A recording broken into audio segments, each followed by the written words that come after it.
but for each project, I will say, you know, the different genres and things I like to pull from, my sort of idea for why I approach those specific things is because they express some aspect of the setting or tone to me, right? So for Transistor, for example, there's the I have a palette that's sort of like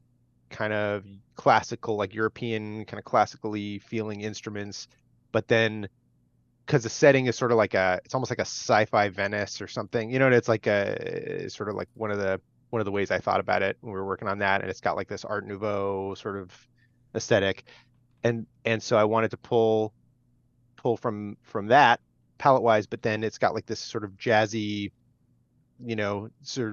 feeling. So there's a little bit of like a kind of a jazz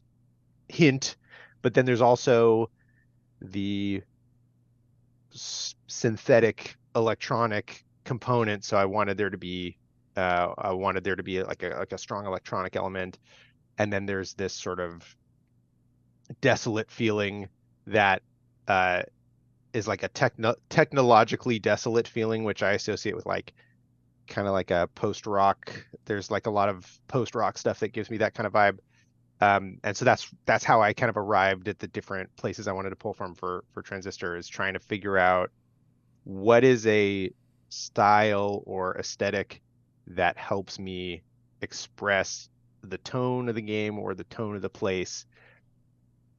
and then does it something that also juxtaposes in an interesting way with the other things that I've pulled so far. Um,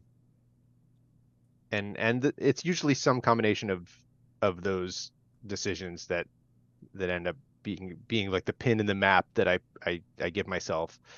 And once I have that picked out, I can sort of stretch out a little bit in different directions, but it's just really helpful for me to have a general direction to face when I start working on a project.